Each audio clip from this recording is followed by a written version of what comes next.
Hi there, welcome to episode 1208 of Stand Up. I am joined today by the always awesome and brilliant David Rothkopf. You will love this wide-ranging conversation, talked about all of his latest and the latest, and I was up the latest because I was participating in the Open to Debate for comedians on the presidential election. It was Fox News' Jimmy Fallon versus me, and well, I wasn't great. Not in terms of the debate, but in terms of just my attitude. And I just get very emotional and shrill in these situations. They are not tailor-made for me. I just care too much. Is that a thing? I can't be lighthearted about it, and I think I struggle to come across as, how do you say, likable. Emotional and shrill. You'll be able to hear when it comes out, but I kind of hope that you don't. As a result of so many things happening in the last couple of weeks, and that I'll be traveling 4 hours up to my parents tonight, where tomorrow I'll attend the services for one of my best high school mates. That's right, I said mate. Come on, my best friend's Australians. His dad passed away, and I want to be there for him tomorrow. I'm going to take these last 2 days of the week, I think, off. I think I'm going to take them off. If the show's not here tomorrow, don't worry. It means I'm hanging out with my parents, supporting my friend and his family, and serving a really important role to others and for myself. So I hope you don't mind, but don't be surprised if I show up. You know me. I can't stay away for too long. All right. Well, let's get to yesterday's headlines. Obviously, the big story today is the Hurricane Milton. Florida's authorities are issuing dire warnings Tuesday and today and every hour to residents in Hurricane Milton's path, telling them time is running out to flee the potentially historic storm that's set to make landfall tonight.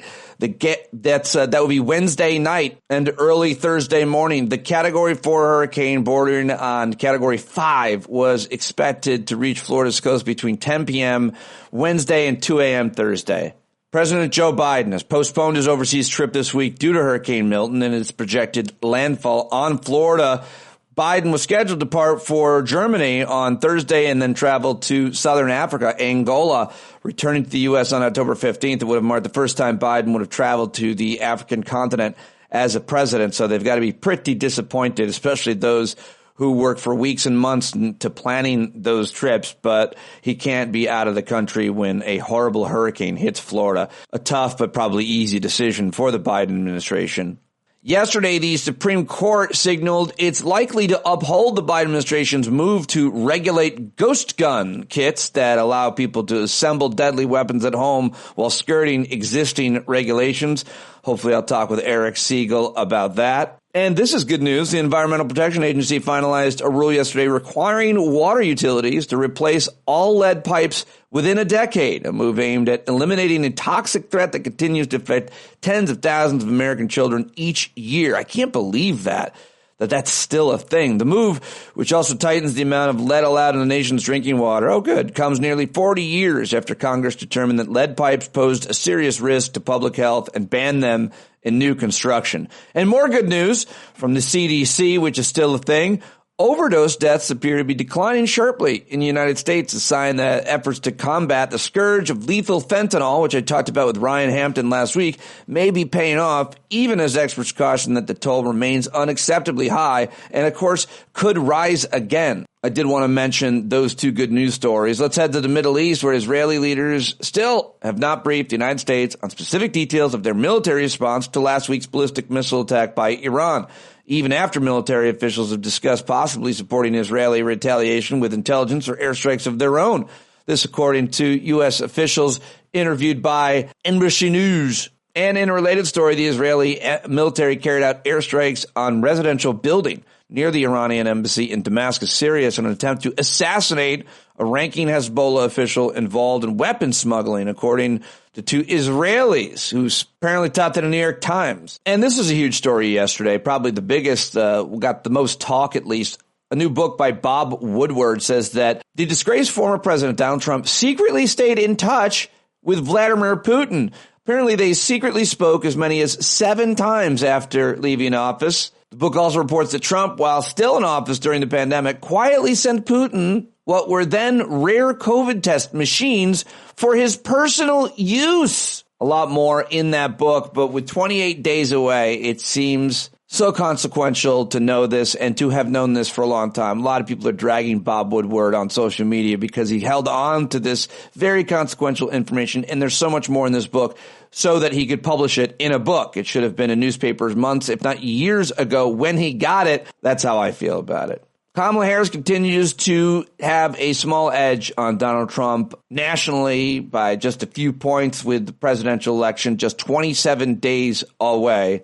Trump and his Republican thugs and allies are betting big on transgender advertisements, so expect to see a lot of those. And Kamala Harris is betting big on appearing in the media, talking to everybody and anybody that has a huge platform that will help her reach the voters that she needs to the most. Yesterday, she talked to Howard Stern and Stephen Colbert, both those interviews getting a lot of attention. All right, well, those are the big headlines for today. That's what I've got for you there. And also, I realized that I said I was going to take a couple of days off. I probably should mention I do plan to host the Hangout, but stay tuned. Look for that email for all subscribers. And if you're not a subscriber, I could love to have you sign up right now. Patreon.com/Pete Dominic. You can always pay a little bit more, but I'll also be announcing where I'm going to be headed in the final couple of weeks here of October, most likely Michigan and Wisconsin. It's been a lot harder to plan out than I thought it would be and to organize, but I'm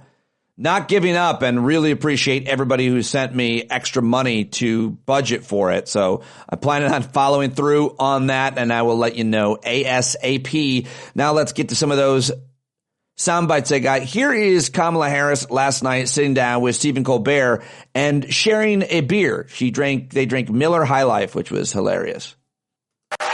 You know, at first, when you first became the nominee and named Tim Walz as your vice president nominee, people were calling it the vibe election. All the vibes were all good. But elections, I think, are won on vibes because one of the old saws is they just want somebody they can have a beer with. Uh-huh. So would you like to have a beer with me so I can tell people what that's like?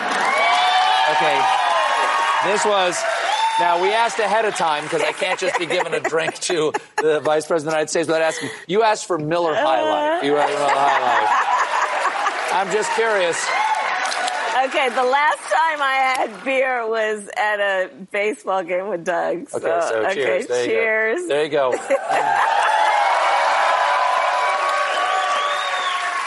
Ooh.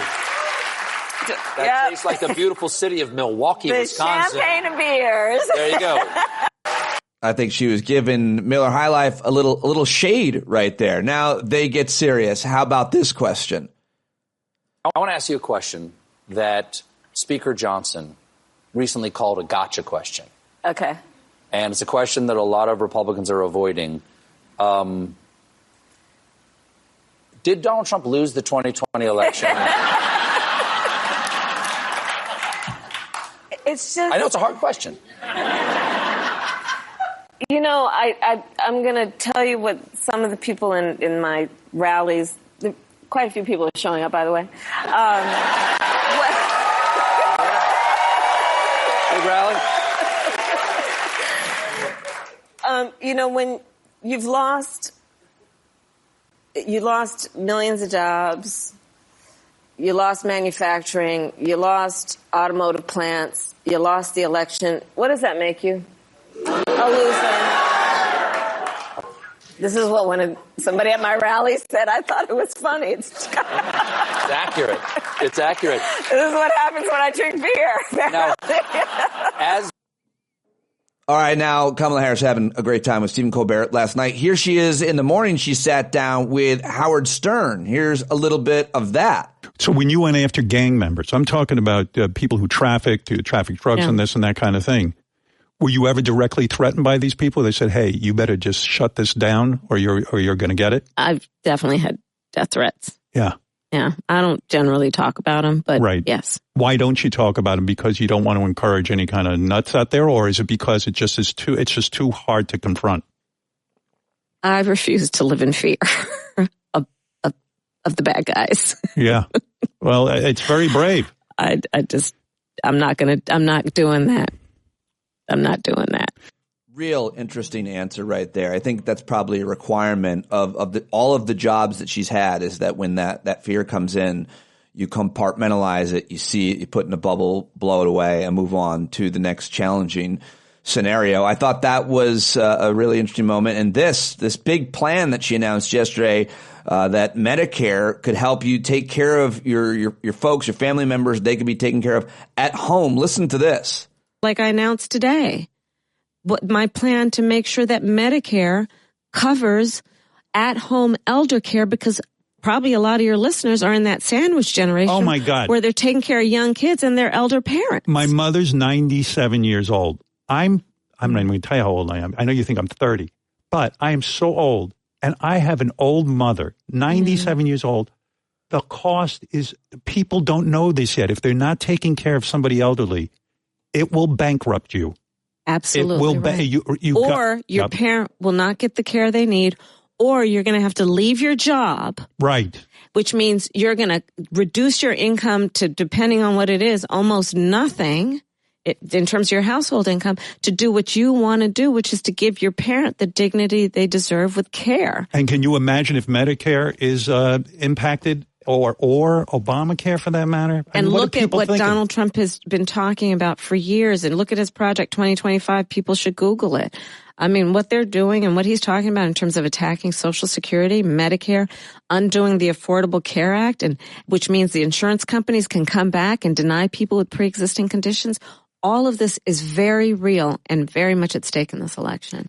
All right, there you go. A couple clips from Colbert and Howard Stern yesterday, and I thought that was really important that she sat down with both those guys, and obviously millions of people hearing them or seeing them for the first run and then on the reruns, and most importantly on the clips, because it all matters on the clips. And here's Governor Tim Walz, who was campaigning yesterday in Nevada, talking about the news we learned from Bob Woodward's new book about the disgraced former president. And just today, we learned a little bit more about what he said. There's news reporting that Donald Trump has had as many as 7 private phone calls with Vladimir Putin.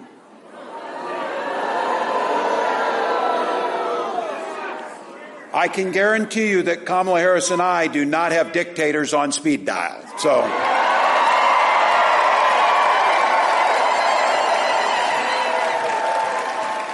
look, it's pretty simple. You get it. Our allies don't trust him. The people who work with him know how dangerous he is.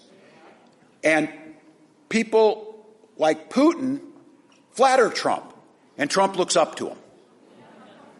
Because what we know is they can walk all over him. He's easily played. Flattery will get you everywhere with Donald Trump. Look, his own national security advisor warned us he is easily manipulated by people like Putin. But again, it's probably a pretty simple reason. Donald Trump's looking out for Donald Trump. That's what he does. Now, the one that I have to tell you as a governor, and for many of you here, this one makes my blood boil. When we were struggling because of Donald Trump's incompetency during the COVID pandemic, we were trying to get whatever materials we could, COVID testing, whatever we could get. It turns out now that Donald Trump was sending COVID machines to Vladimir Putin that we couldn't get in our states.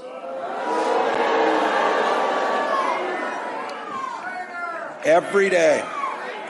So, and now, as we watch and our hearts go out, and as governors and as American citizens, we see the heartache, the turmoil, the loss, the trauma that happened after Hurricane Helene and a natural disaster. And we know we work together. You saw it right here during the Davis fire. I watched all of you, many of you. You stopped campaigning and started collecting goods for people who were in the fires. You stopped doing politics and other things to look out for your neighbors.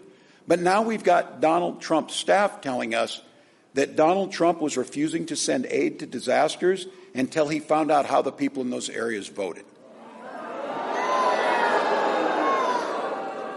Now, I know that the bar has been lowered on these things, but can we all just agree this is the kind of stuff that would have ended political careers before they started?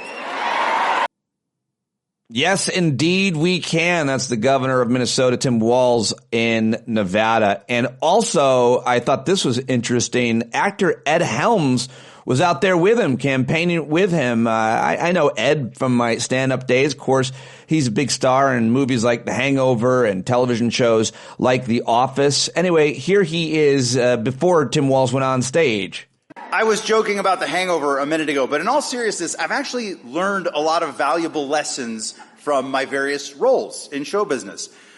The Hangover, for example, taught me that waking up to chaos is never good. And that's something we all had to kind of get used to back around 2016 to 2020. Do you remember that? Just chaos all the time, day after day. And I, for one, sure as hell don't want to go back to that.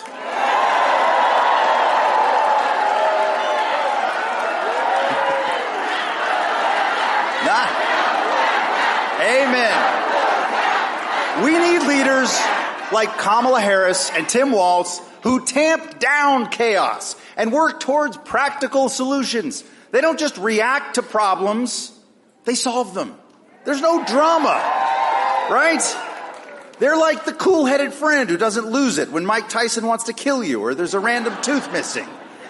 They're calm, they're thoughtful, and they have the right roadmap to guide us through whatever craziness this world throws at us.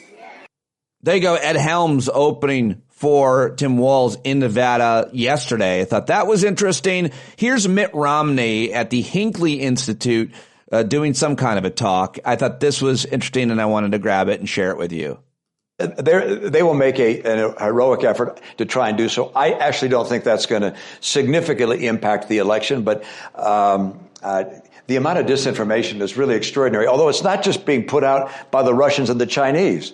I mean, former President Trump told us that the people in Springfield are eating dogs and cats, all right? I mean, he likewise said that FEMA money, our emergency money, instead of helping the people that have been hit by the hurricane, is being used to help illegals. I mean, he just makes it up.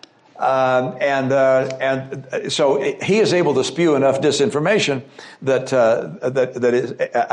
the Chinese must be smiling. All right, there you go. And let me just give you one more. This is also from The View. This is Kamala Harris. I forgot to mention that she was also on The View yesterday where she announced that new Medicare benefit for those of us in the sandwich generation. And I thought this was another interesting clip that I wanted to share with you when she talked about how she's personally prosecuted transnational criminal organizations for all kinds of things in the past. Well, first of all, to your point, when we first came in office, hours after we were inaugurated, the first bill we offered, before infrastructure, before bringing down the cost of prescription medications, it was to fix our broken immigration system. And it never got taken up, in large part for political reasons, because solutions are at hand, and we need to fix the problem. Then, to your point, a bipartisan group of members of the United States Congress, including some of the most conservative members, worked together with our support to craft the most serious and strong border security bill we've seen in years. Yes. Donald Trump got word of it and told them, don't put the bill up for a vote, because he didn't want a solution, because he'd prefer to run on a problem instead of fixing a problem. So then we had to do, in addition to what we've done since day one in trying to strengthen the border, we took further action in terms of executive action. We have seen illegal immigration reduced by half, the intake of fentanyl reduced by half. But ultimately, if we want a real fix to this, Congress has to act. We need, for example, in that bill, we would have put 1,500 more border agents at the border, which is why the Border Patrol supported it. I went down to the border, and let me tell you, these border agents are working around the clock. They're trying as hard as they can. They need more resources. I have personally prosecuted transnational criminal organizations for the trafficking of guns, drugs, and human beings. I have taken on the cartels. I've prosecuted the cartels. I understand the serious nature of this issue and the need to fix it. And solutions are at hand, but again, Donald Trump prefers to run on problems instead of fixing problems. He's not solution-oriented.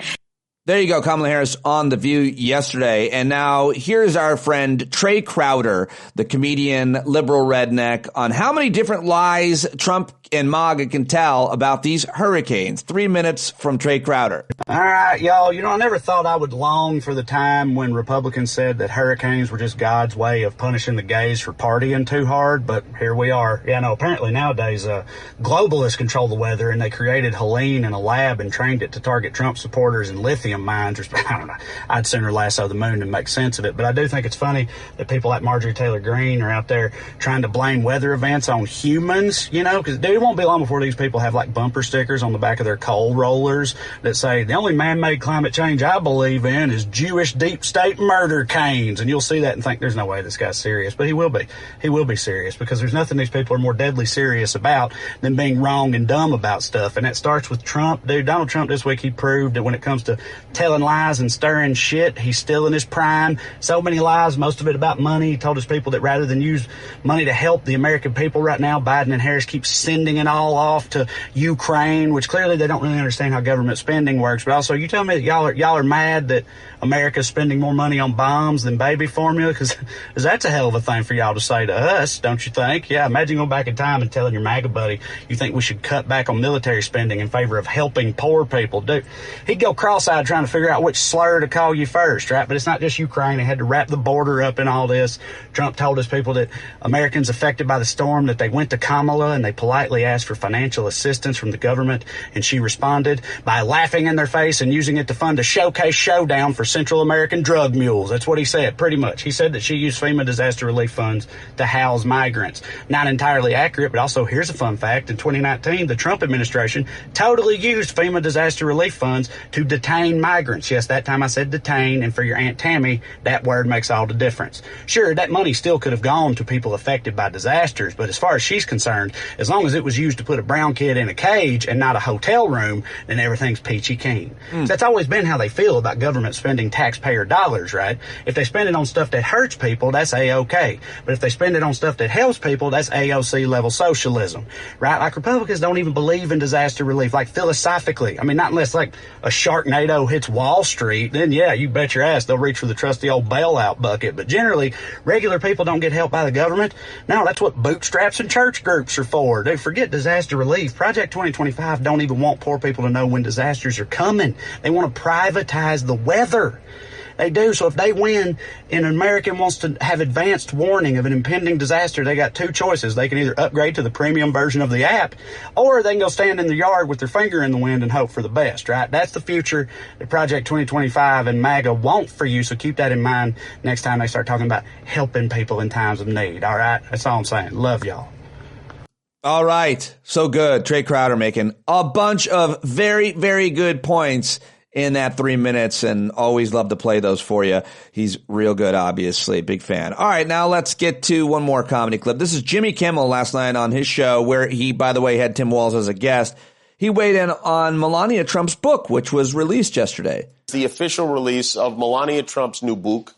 It's Melania. Many interesting insights. For instance, she writes, Donald, to this day, calls my personal doctor to check in on my health, to ensure that I am okay and that they are taking perfect care of me. That's sweet. How adorably controlling.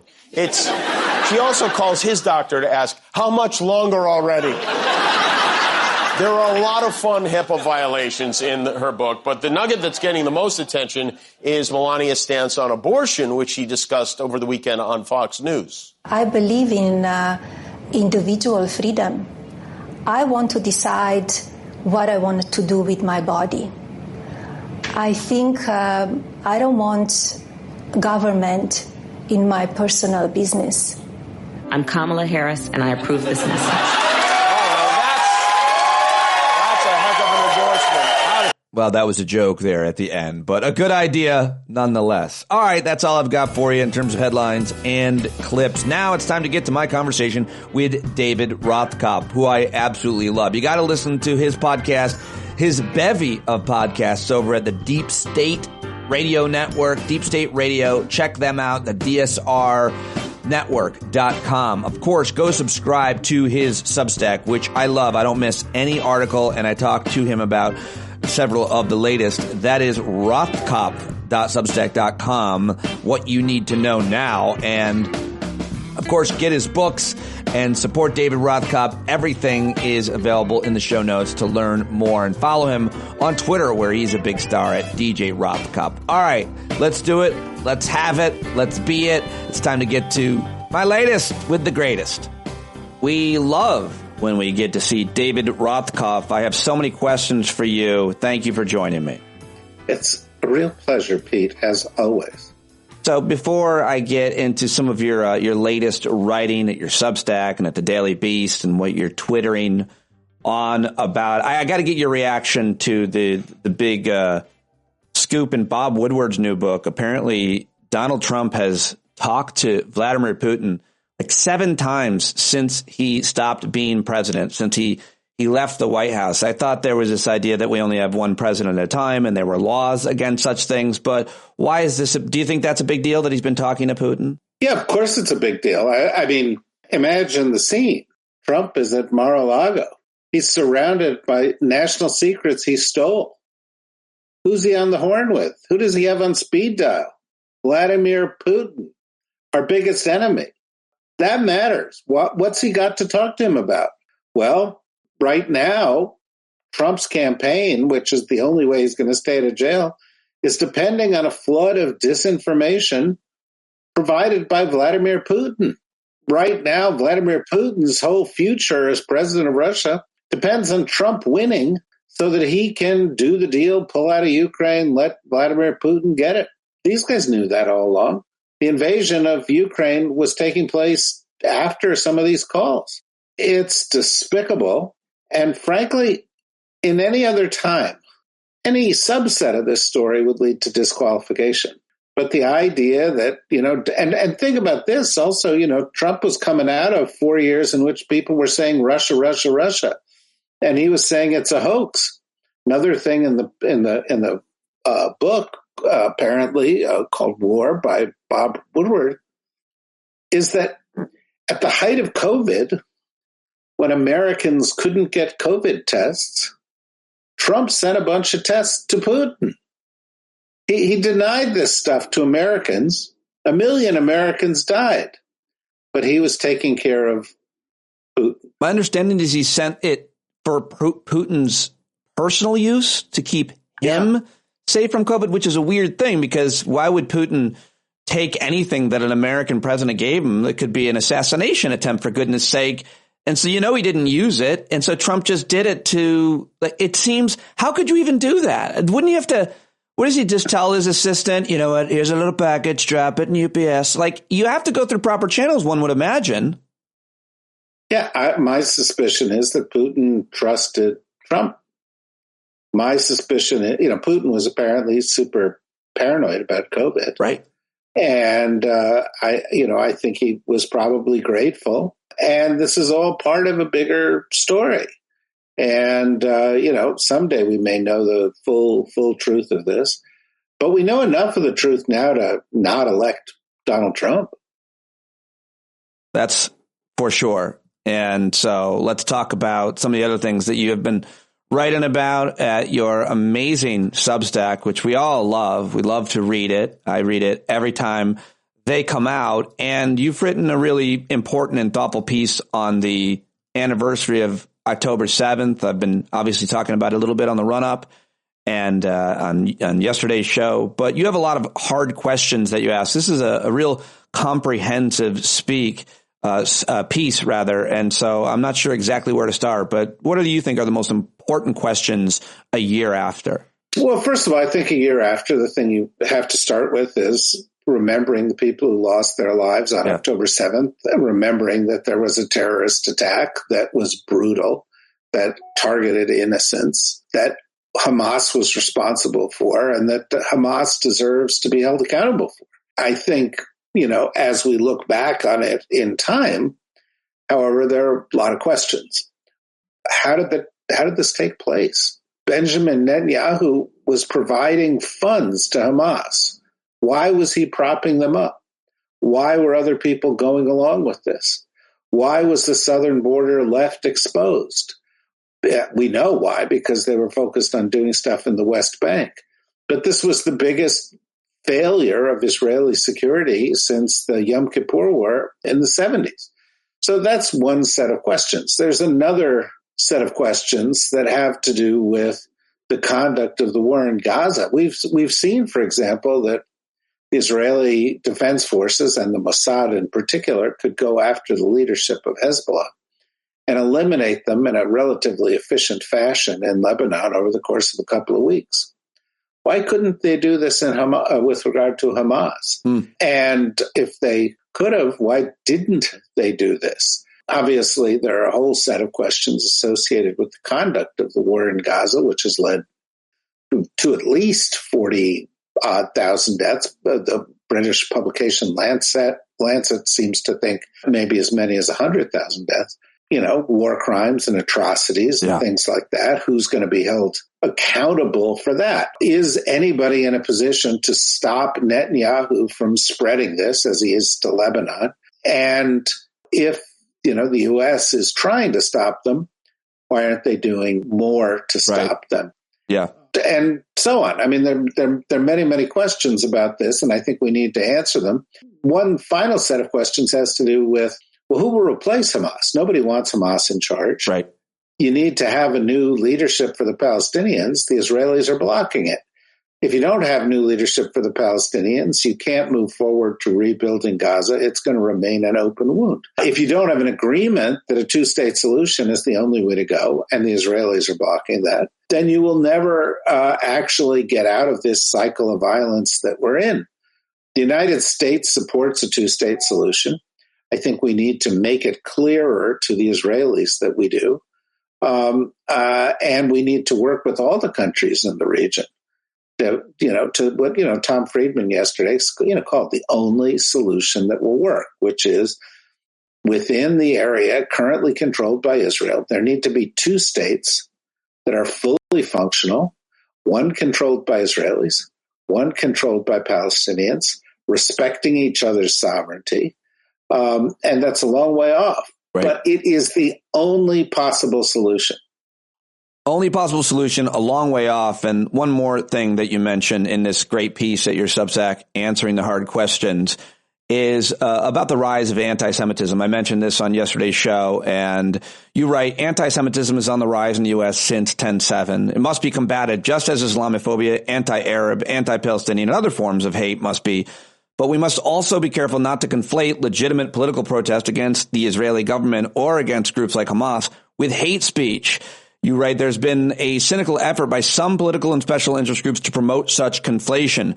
Being opposed to the slaughter of innocents in Gaza or the policies of the Netanyahu government is not anti-Semitism. Indeed, it can be fairly argued that opposing these things is both consistent with Jewish values and in the best interests of the Israeli and the Jewish people. We devalue efforts to eliminate dangerous hate with such efforts. Will we have learned enough in the past year to stop them and focus on the real underlying problems? I say no, because yesterday we heard from a couple of organizations' leaders, including Jonathan Greenblatt at the ADL, about the rise of anti-Semitism. It's been at a height. And here in the U.S., I just want to ask you about the contributions that Donald Trump, frankly, is making all the time, because one of the things he constantly does is conflates Jewish Americans with Israel. And he says, if you don't vote for me, you should have your head examined. Overwhelmingly, Jewish Americans vote Democrat and have for as long as they think these things have been being tracked.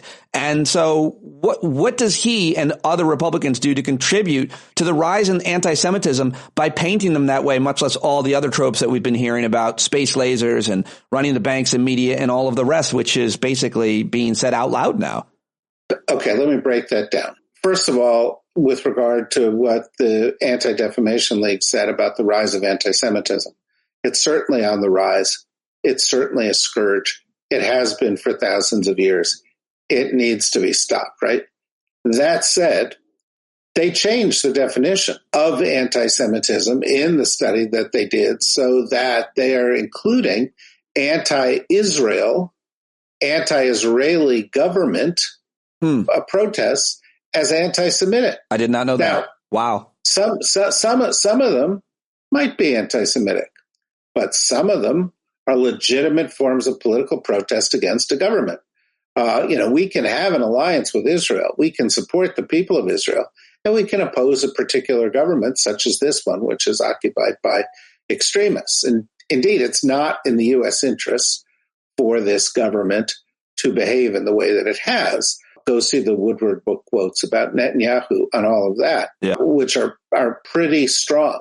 As for Trump, he's an anti-Semite. He has always been an anti-Semite, and somehow he has gotten a pass on it, like everything else. He kept a book of Hitler speeches by his bed. That ought to be disqualified. Just that. I'm sorry. You can read anything you want. You keep Hitler speeches by your bed. You shouldn't be a public figure. You shouldn't be. You shouldn't be president of the United States. But he excused the behavior of anti-Semites in Charlottesville, saying there were fine people on both sides. He invited neo-Nazis like Nick Fuentes to have dinner with him, knowing full well that they are neo-Nazis. He has embraced anti-Semites around the world like Viktor Orban and Vladimir Putin. In just the past couple of days, though, as I think you're making reference, with regard to October 7th, he said, well, Israel needs to get with the program and support me. And of course, by Israel, he meant American Jews. Right. American Jews are not Israel, as you point out. He was continuing with this dual loyalty lie, which lies at the core of a lot of anti-Semitism.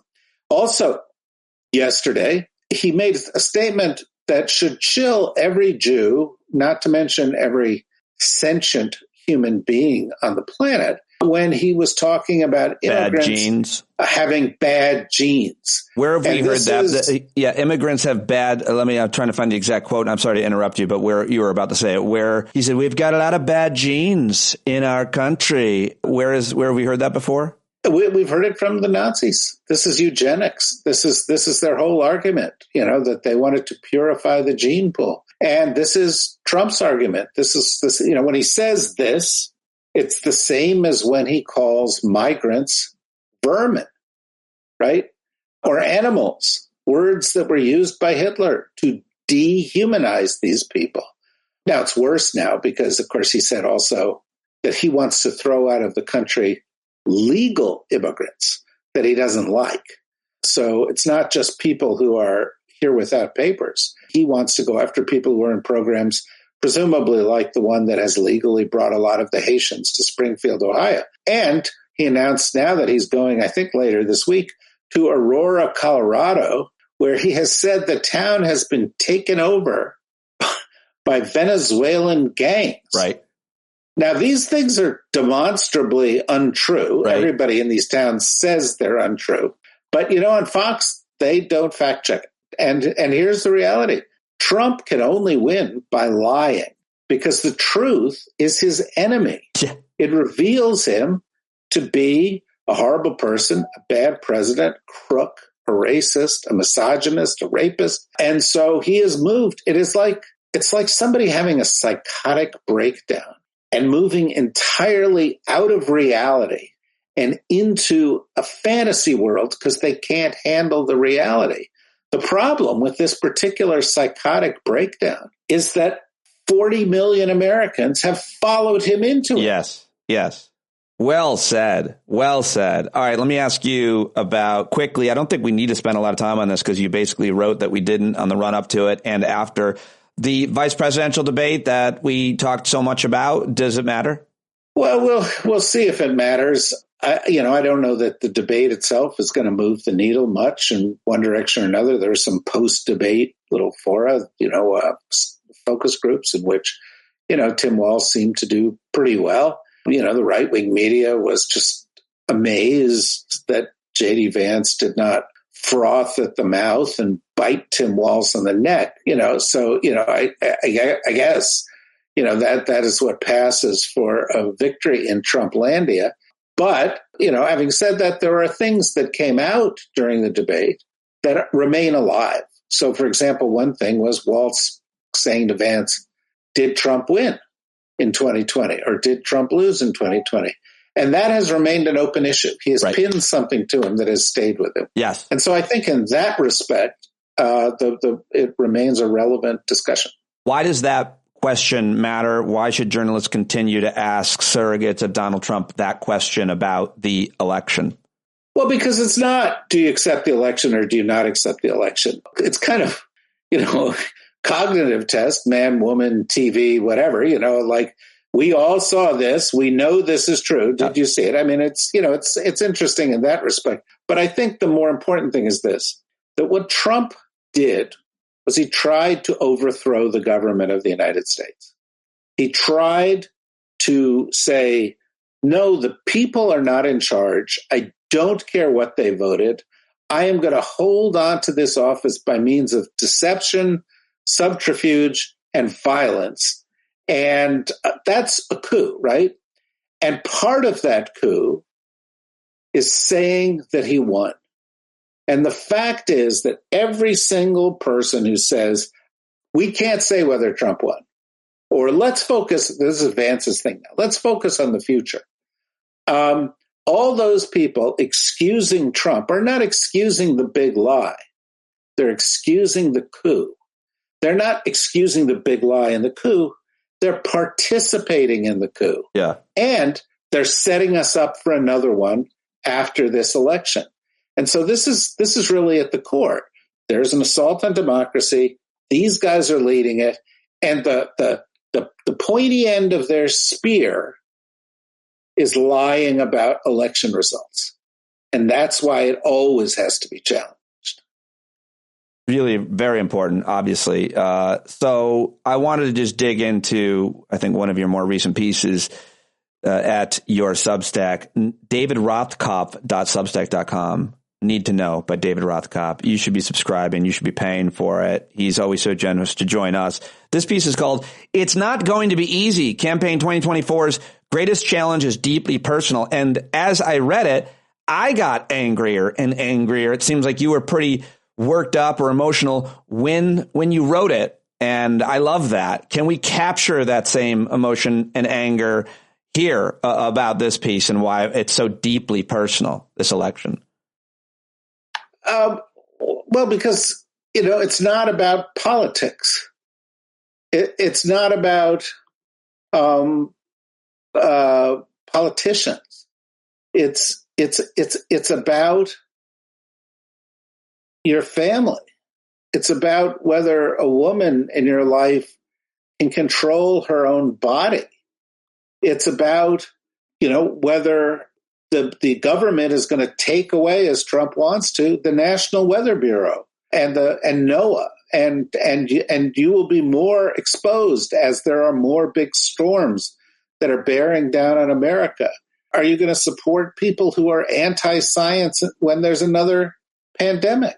Are you going to support people who want to shut down the Department of Education so your kids don't get educated? Are you going to support people who want to enable Putin to take Ukraine, which will empower him and make it more likely he goes after Europe, which makes it more likely that there will someday be a war in which your sons or daughters have to fight? Also, the other side of the election, today Kamala Harris has come out with just one initiative. Let me just take one initiative that she's come out with, which is to provide under Medicare coverage that will allow people to have home care instead of going into a hospital when they get very old. Which is good for everybody. Everybody wins, but maybe the hospitals and the insurance companies. And anybody who's got older parents knows that the institutionalization of our elderly is one of the cruelest jokes we play on ourselves as a society. It is brutal. It is sad. It will destroy your soul to watch it happen. And to have the people you love in your home getting the care that they need, but also being comfortable, getting the love that they need, this is gigantic. Yeah. And so this isn't just about Trump and Harris. It's about your dad or your mom or your grandma. And, we sometimes don't see that. But when we fail to see it, we lose sight of what's really important. Yes, we do, because we get so distracted by the threats and dangers that right-wing media and politicians are pointing at that don't actually affect the vast majority of us. For example, trans people in sports. Have your opinion about it. Let's debate it. But that's not a thing that most of us are having to deal with or will ever have to deal with that's going to touch our lives. They constantly talk about crime, specifically the crime of immigrants, but they don't talk about the actual things that are threatening your health and your life. And they do a really good job at making people be worried about shit that's never going to happen to them and then act to vote on it. Meanwhile, I mean, this, I'll tell you two things. One, last night or yesterday, I don't even know what day it is, Kamala Harris did a 60 Minutes interview. Yeah. And in the 60 Minutes interview, they talked about the fact that they invited Trump and he didn't come. And she said, well, look, if he had come, what would he talk about? He'd talk about himself. He'd talk about his needs. His campaign is about him. It's actually about him staying out of jail. It's not about the people. Her campaign is about the people.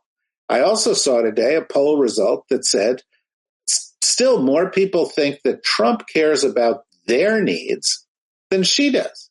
This is preposterous. And that's why everybody who's supportive of her has got to get out there and say, look, pick a policy, pick an area, women, the elderly, how to deal with the immigration problem constructively, how to grow the economy, how to make sure you have a better job, how to take care of little children when you have them. How do you get a tax credit that helps you to do that? These things are what the election is really about. And the Harris campaign is got a sort of pro-people bent to it. And the Trump campaign is entirely 100% got a keep Trump out of jail bent to it. Yeah. Yeah. I mean, think about all those things that you mentioned and so many more, like gun violence. I mean, that's an issue which it's probably not realistic that you or your loved one will be shot, but it could happen. And it happens too often. And it's the leading killer of adolescents, which is crazy. She wants to do all kinds of things to try to prevent that. And he thinks we just have to get over it. And he is speaking NRA convention this week. We have to just have to get past it, David. Yeah, but no, it's not that. He wants the money. He doesn't give a fuck. He doesn't care. Well, yeah. He does not care whether the people die. He does not care whether children are shot down in the schools. He seemed to care about that one guy who died at his rally. He seemed to care a lot about him. Yeah, because it suited him, and he went back to the rally and did it over again. And Elon tried to jump in the air and didn't get very far. It's kind of a weird display there. But the reality is, what Trump likes about the NRA is that they give money to him. They give money to his campaign. Who, by the way, is they? Well, a lot of them are the Russians. So the Russians give money to the campaign, and those are his pals, who he's got on speed dial at Mar-a-Lago when he's sitting next to all the stolen secrets. Finally, you wrote a piece, The Voter as a Judge and Jury. The most important verdict concerning January 6th will be handed down on November 5th, Election Day. And we're not paying maybe enough attention. It's very hard to decide what the most important story is or what story should last for days. But to the brief by Special Counsel Jack Smith and his team that was released last week, which details a lot more as to how Donald Trump's plot to steal the 2020 election is not covered by the immunity that the Supreme Court gave him and made him almost a king. And I feel like it's not getting enough attention. You wrote a bit about this. Why should it be getting more attention, or what should we know or be talking about here? Well, look, if we had a functioning justice system, which we don't, Trump would be in jail right now because he led a coup against the United States. He would be in jail right now because he defrauded the voters in the election with his effort to pay off Stormy Daniels and other people, which led to 34 felony convictions. He would be in jail right now because the Fulton County case would have progressed. And the fact that he was trying to get the governor of Georgia or the state of Georgia to find 11,000 votes for him, which is a crime for which he is on tape, just like January 6th, we would have that behind us. Or he would be in jail right now because there is no disputing that he stole national secrets, including nuclear secrets, secrets about Iran, and he kept them, and he didn't give them back, and he hid them, and he lied about them. And when anybody else does that, they go to jail. Yeah. But our system hasn't worked. It didn't work because of Eileen Cannon. It didn't work because of Georgia politics. It didn't work because of he's got a lot of money to pay for lawyers to delay things. And it didn't work because of the fucking Supreme Court, which are 6 of them are a bunch of political hacks who are literally doing the heavy lifting for Trump, despite the fact that he is a crook. So where does this bring us? Well, in our system, the Supreme Court's not the top. The President of the United States is not the top. The most powerful role in our system, and I hate to sound like, a civics textbook, but the top job in American democracy is voter, because voter gets to pick the president, and then the president picks a Supreme Court justice. And if the voter sees that this guy is a criminal, the voter can keep him out of office. And if he's kept out of office, then our slow justice system will have a chance to work. If he's kept out of office, we can replace those people on the Supreme Court. So at the end of the day, who's the judge? Who's the jury? You are. And if Merrick Garland isn't going to put his pedal to the metal, and if Trump's lawyers are able to gum up the works, then you've got to step up and say, I care about my country. I care about the country my kids are going to live in, and I'm going to make sure this guy heads straight to the slammer. Tell me something that will help calm the anxiety that we all seemingly are feeling. We hear different things. We see different polling.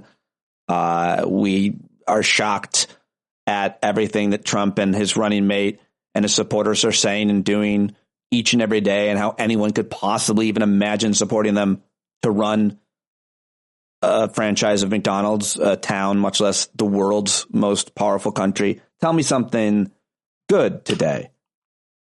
Well, look, I mean, first of all, almost every credible poll shows Kamala Harris in the lead. The lead isn't big enough. You can't be complacent. But almost every poll does. The New York Times Siena poll came out today, showed her with a 3-point national lead. They show her with leads in places like Wisconsin and Michigan and Pennsylvania, and within striking distance in places like North Carolina. If that happens, then she will get elected. A lot of the polls are bogus, and they flooded the zone with a bunch of political polls, the Rasmussens and all those. Those are complete bullshit. And so if you go to 538 and you look at an average, and a bunch of the polls in it are sort of Republican disinformation polls, you have to discount that. A bunch of the polls are over-biased towards Republicans and don't reflect the trends, particularly the post-Roe trends, in terms of Democratic turnout. And if you look at the polls that are more aligned with current voting trends and Democratic turnout, then she does even better. But if you look at the hard indicators, like early voting, voter registration, donations, volunteering, all those have good signs for her.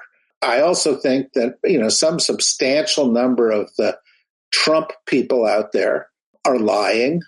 They say they'll support him, but they may not show up. I think the momentum in the MAGA movement has subsided, and this election at the end of the day is going to be about turnout.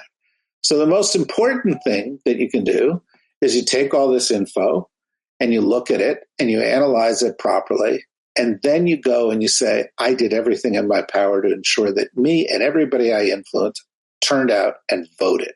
Okay? Because at the end of the day, making sure one person who wasn't going to vote votes is what is going to be the difference. It comes down to small groups of people. There are nasty characters out there like Jill Stein seeking to carve out a few thousand votes because, as a person introducing her said yesterday, because it will help Donald Trump win the election. There are no third-party candidates. There's Donald Trump and Kamala Harris, and then there's a bunch of fringe characters who are working for Donald Trump. But it means that the onus is greater for anybody who wants Harris, wants Walz, wants Democrats to win up and down the line, wants democracy to be preserved, likes the rule of law, likes NATO, likes world peace, believes in climate science, believes in medical science, all the things that MAGA opposes. Love it. Love all of that and appreciate that. Positive note, as always, your time today.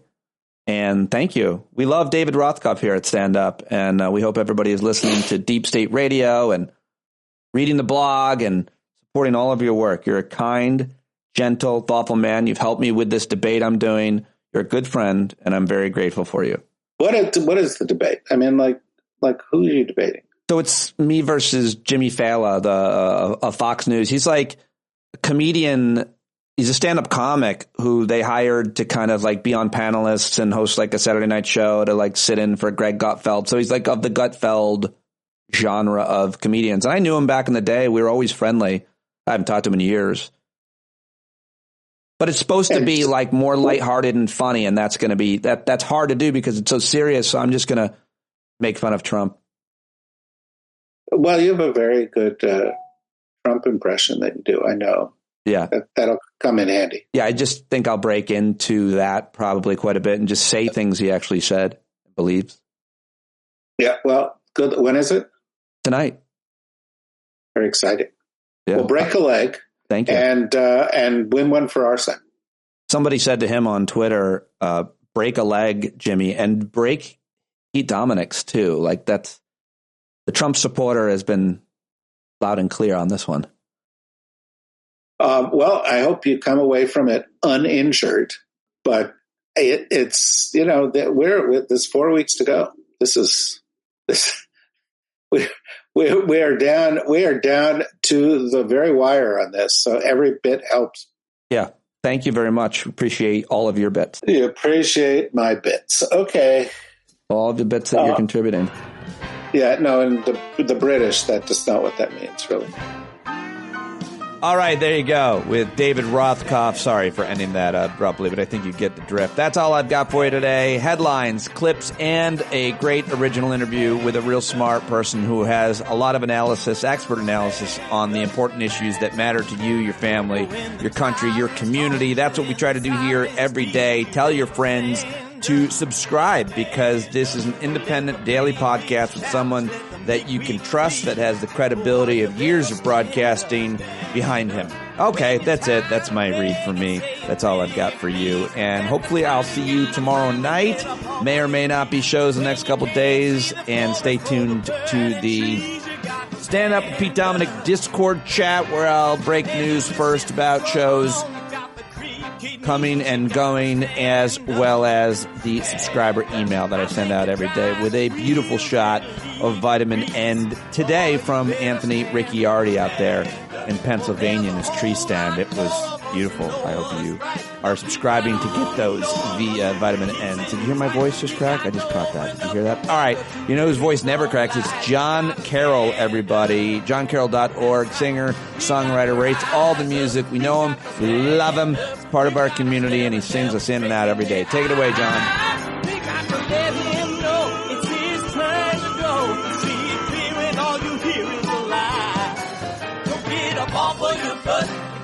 Off of your fence, even if it ain't a very friendly audience, well, they'll begin to listen when you start making sense and you stand up, stand up. No need to point your rifle to defend your town, just stand up, stand up. You know they can't deny you what you're laying down, oh, you better stand up, stand up. Show your face of every color, yellow, black, red, and brown. She's the place where every lost child will finally be found. There's only one thing to do before we stand our ground, and that's stand up, stand up. Well, the founding fathers saw a land for all. They had to stand up, they had to stand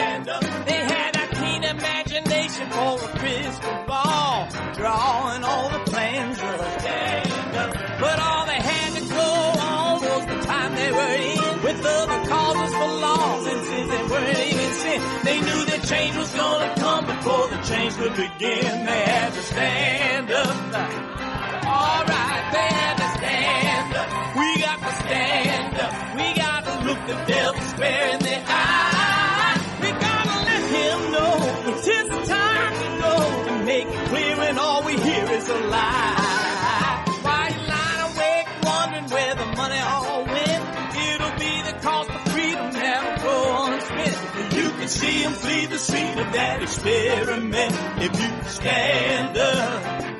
Alright, we got to speak up, we got to reach up and raise your voice in every way you know how. Don't be toes up, you got to show up. Ain't no better time to do it but now. No need to pledge allegiance to no wanton tribe. Rise up, show obedience to the voice inside. And listen well and it'll tell you not to run and hide. It says stand up. Got to stand up. Ooh, come on, just stand up. Everybody got to stand up in the darkest hour.